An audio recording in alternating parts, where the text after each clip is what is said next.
Ultra 2 Capital G here. Got a fast and explosive duel for you guys to check out. We got Trickstars featuring Mech Knights at the top. I guess that this is kind of to get you the best of both worlds. Mech Knights traditionally are going second. Trickstars are traditionally for going first. Personally, I enjoy playing Go Second Trickstars a lot more with like Destrudo and all that good stuff. Then we have Lair of Darkness down here at the bottom. It's an interesting turn one. Lair doesn't really feel like it has, well, I guess you have a Lord of Darkness, so there's a play. Trickstar have Candina and then like 15 different cards to search more Trickstar cards, so it's looking pretty good for either player, or really for the Trickstars if they go first. Anyways, let's see what's going to happen. Okay, looks like a Lord of Darkness is going to be activated. Gets the Lair of Darkness and then sets 3. Interesting enough, Super Poly cannot be used because the player cannot pay the cost of discarding a card. Unfortunate, as you know, it's really good in this. It's really good when you get Lair face up on the field. Trickstar Light Stage, such an excellent card going second, locking down your opponent's back row, forces out that Waboku, then is going to lock down the Super Poly, which can't even be activated, so it doesn't even matter, you know, to be honest. He is going to tribute the copy of Candina.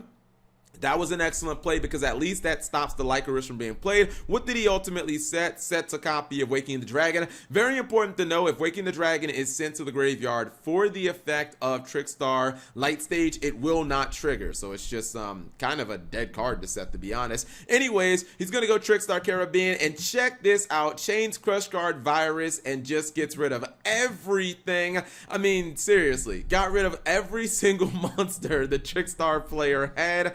He loses his entire opening hand. That was unfortunate, by the way. He did have to give up his copy of Lilith to do it and then lose the Super Poly, but you'd like to think that you can win the duel. Now, he did go ahead and he's going to activate the copy of Trickstar Reincarnation, which oddly enough actually helps this guy. It gives him a Rima, which is a live monster that can tribute one of those tokens, get him a draw, and then, or he doesn't actually take the draw. It looks like he takes Darkest Diablos instead, gets him some tokens during the end phase. I was like, that actually ended up helping this guy. Now, the thing is, he can lock down the back row. It's Waking the Dragons, and he's still actually in this duel. This is like, man, if you're playing Lair of Darkness and you can't win when you crush card your opponent's entire opening hand, like, when are you ever going to win? Seriously. He does get the Ghost Ogre. He's going to take that and he's going to just go ahead and link summon into a copy of Wee Witch's Apprentice.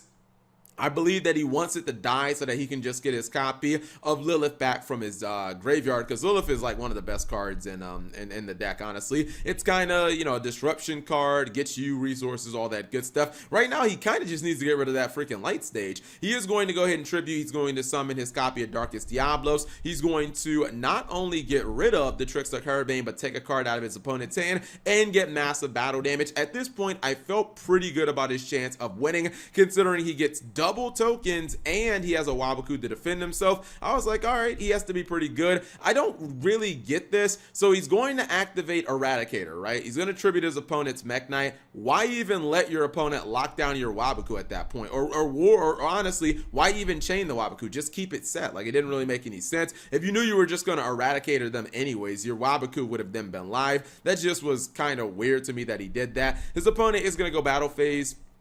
He doesn't, I guess, realize that Waboku is in effect. He can't kill those tokens. And then this was just another, like, really questionable play. He's going to top deck the Radion, but instead of actually, like, I don't get why he didn't just summon his Radion. He can tribute these tokens and just normal summon Radion and then have two really big beaters to get rid of his opponent's entire field. Instead, he tributes his opponent's Mech Knight monster and then he attacks it. Again, I don't really get that. Although he could have also, couldn't he have just link summoned into like a Wee Witch's Apprentice? Like, there's so many different things he could have done here. Instead, he gives his opponent the opportunity to keep those monsters on field, and look where it ends up leaving him. He's gonna pop one of his tokens, gets the Borlo Dragon, one of the best answers to Darkest Diablos. He's going to get rid of the token and takes his Darkest Diablos, and I just feel like the Mech Knight player has squandered this. I mean, sure, he can activate the copy of E-Virus he just top decked and get rid of the Borlo Dragon, but the problem is his opponent now has this Lilybell on field, and Lilybell can do a whole lot of work by herself, adding the Lycoris to hand. He can then just summon it again. He can attack directly. Now he can actually just straight up win the duel because